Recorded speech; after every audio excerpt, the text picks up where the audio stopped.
Alrighty, Lumberjacks, welcome back.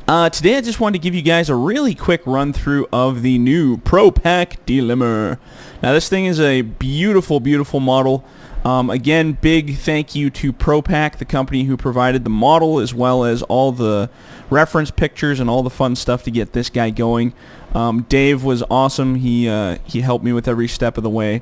It's been a blast so far, and I think it turned out quite nice. But I wanted to give you guys a quick review of how this guy works. It is very similar to the last Delimber that we had, except for the differences. We can actually cut this one into full lengths because it does have this little bed on the back that you can pull through all the logs right directly through, and you can cut some really, really long pieces. Now, the reason I wanted to really go over this video was to show you that even though it's a pull-through Delimber, it still has the same kind of hang-ups as the last one. In terms, we can't actually use the head to remove the limbs directly. We have to use the initial cut. That's just the way the game is scripted, and I can't find a way around that. So, going from in the cab, we don't have the measuring tool anymore since this is a pull-through Delimber. It's just got a straight-up manual pull-through. So let's go switch to this view.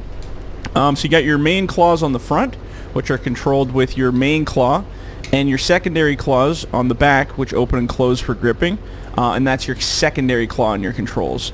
For your stick is actually what controls your slide in and slide out, and then your boom obviously is just up and down. Now those are the only controls you have for this guy, which is quite nice. I've swapped out the head on the front with the actual processor script on it. So I'm just going to hit F1 so we can see our controls up here. So if your machine's on, if you hit B, it will turn on the cut so that you can actually do cuts. Hitting B again turns it off. Alright. So if I hit B, so now again, because we don't actually have the ability to do like real life, you know how when you grab it you should be able to slide it back and forth to remove the limbs. Well, unfortunately this game is not complicated enough to be able to do that. At least not without some advanced scripting, which I don't have the ability to do. So what I did with this one is I put an insanely long removal rate on the saw on the head. So if I go, what I do right now to get all the limbs off, so for instance there's limbs on the ends of all of these that I'll want to cut off. So what I do now is I just do an initial cut, and as you can see it actually snips all the trees off the end, or all the limbs off the end. And then you can feed it up to your secondary claw, grip it, slide, grip it, open up that claw a little, slide, which is really nice. And as you can see, it kind of starts sliding through the back there. So I'm trying to do this kind of in third person so you can see. But you can actually start to slide bigger trees down as well, right? Which is actually super nice for maps where you have like really long trees and you want to get the most out of them. And then you just give a little snip on the end, and then you can slide it out again. But this allows you to kind of cut whatever length you're comfortable with for whatever you want. So let's see here. I'm just going to do a couple of these to give you an example. I'll just pile these right here.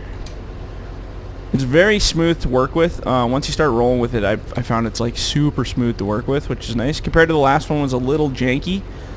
This one works quite well. So again, make sure you're lined up with the tree when you do your first initial cut. If you want to get all the limbs off of it, make sure it's lined up with the head. If you're kind of off on an angle, it probably won't see the limbs stay on it. Sorry, I'm going to move this so you can actually see the limbs on it here. Let's put it over on this road. So like I said, there's limbs on it right now on the end. So if I go to cut it at a weird angle, like off here, it won't remove those limbs. So you got to make sure it's actually lined up straight with it. And then your initial first little cut that you do off the butt to get rid of that ugly bit will actually remove all those limbs down the end, as you can see them disappear. And then you can grip it. I'm just going to grip it a little higher here. Open up that secondary claw, feed it through, bite it down. And again, it's up to you where you want to cut it. I kind of usually just go up to wherever the gangliest bit is and I snip it off there.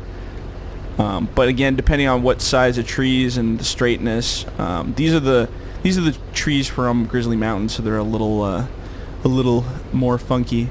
But yeah, that's basically how you do it. Just kind of go through your sets and clean them up. And again, like I said, I just line them up, and then I do that initial cut. Usually, if you're bunching, the butt's got that ugly bit on there anyway, so I always like to cut that little piece off just to clean it up. So then when you do your load of logs, it's not this big ugly pile of stuff on there. Slide that. Now, the way I have these claws set up, you can actually bite down on these as hard as you want, and they don't glitch out. These are not hard-bodied physics similar to my my other grapples. It's more of a, I guess it would be similar to the dangle grapples, where you can actually squeeze pretty hard on it, and it'll stay in there. My biggest problem I had when I put it together was I had the claws separated, but they would float around really bad. So I had to do kind of similar to Giants, where you have a separate set of floating claws. So again, I'm just going to go initial cut here, get rid of all those limbs.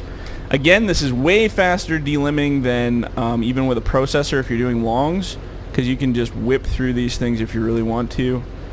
And again, it's up to you where you want to cut it at. I just like cutting kind of that ugly piece off there. And it's also actually high enough you can load trucks with it too, which I was kind of having fun with on one session there.